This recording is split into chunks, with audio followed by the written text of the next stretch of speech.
Well, hi, everybody, and welcome to the Coach Nofri Show as we get you ready for Week 6 of the college football season by recapping Game 4 and looking ahead to Game 5. First, Coach Nofri, first of all, thanks as always for joining us this week. Thanks for having me.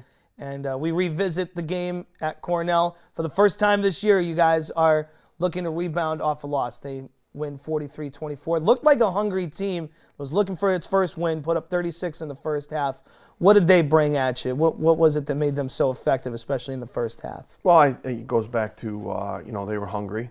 They played hard. They played for 60 minutes. They started fast. Some of the things that we've done in the past to get us to 3-0. And, we just didn't play our game. That's not who we are, the team that showed up on Saturday. I thought they did a great job defensively, taking away our run game, which, if we're going to be successful, we got to be able to run the ball. We had 3 turnovers, so we were -3 in a turnover battle. And they did a great job. I mean, they ran the ball and when they needed to and got big plays out of it. And defensively, they shut our run down and they had 3 turnovers. And anytime you can do that and you play with emotion and you play from start to finish, you're going to have a great shot at winning. And that's what they did.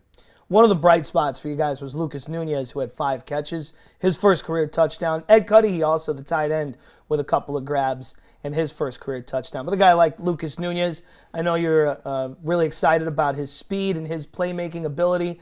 Some guys getting an opportunity now to kind of add some depth to your offense. Mm-hmm. How important is that to add that depth and get these guys some important reps and see them produce when their number is called? Yeah, we talked about it in the earlier in the season and, during camp that we got some young kids we're excited about and we wanted to bring them along. And sometimes you have to throw them into the fire and see how they react and get them ready to go. And Lucas did a good job. He's got a lot of speed, he's got a lot of talent, and we put him in there.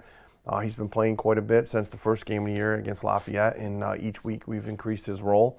And this week I think he had 5 catches, and again his first collegiate touchdown, which was great.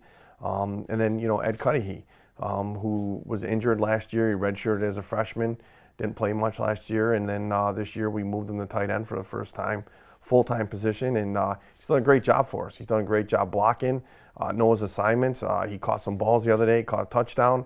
Which is good to see because, he's a great kid. He works hard, and he had an injury a year ago, and to see him come back for it and be a starter for us and be a leader on our offense is great to see. So finally, we're coming home, fittingly for homecoming. A lot of alumni going to be in the house, and you guys get the opportunity for the first time since September 1st, opening night, to play at Campus Field on your home turf. How important is it to come back home? Well, when you play on the road for 2 weeks, then you had a bye, and then you're away again. So it's 3 weeks in a row. We haven't been home in 4 weeks. It's great to come back home, and homecoming's always good. You get to see a lot of the alumni that come back and former players, and there'll be a good crowd, and they want to see us play like we're capable of playing. It's good to come back home again when we hadn't been here since September 1st when we opened up against Lafayette. I think the kids are excited about being back home, having homecoming, seeing a lot. I know I'm excited to see a lot of the former players and see what they meant to this program and laying the foundation for it. And, after being here for 26 years, you see a lot of kids and growing up now and having families of their own and, where they are and how successful they are. And it's great to have them back home. And I know our kids are looking forward too, especially to see some of the kids that maybe they were around when they were seniors, when our kids that are playing now were freshmen. So it's good to get back home. We like playing back home with our crowd, our fans, and alumni coming home again. And to follow up on that one, you're coming back home 3-1 overall. I know you're coming off a loss and you work week to week, maybe with a little bit of that sour taste in your mouth from last week. You're still sitting at 3-1. You like where you are right now going into this game at home, again at homecoming, with the positive of a good record and a 1-0 NEC overall record, but also that bad taste in your mouth most recently. Yeah, obviously you want to be 4-0 if you draw it up perfectly, and that's what you'd want to be. And, it's disappointing by the way we played the other day, and I told the kids that I didn't think that's who we are, or, that's not how we got to be 3-0 going into the Cornell game. And, yeah, there's some positives to take away from it, but I think the kids understand that with a young team and some of the returning veterans. They understand how we got to 3-0 and some of the things they do. And we'll find out this week in practice, what we're made of. And obviously we're going to be playing a very good Penn team. They had a tough loss last week against Dartmouth, but, watching the film, they're very athletic, quarterback and running back. I think they're big up front, and they do some great – they're very sound. They play hard, and they're a good football team, and we're going to have our hands full. And if we play to our capabilities like we did the first 3 weeks and capitalize on the things that gave us an edge to win those games, then we'll be fine.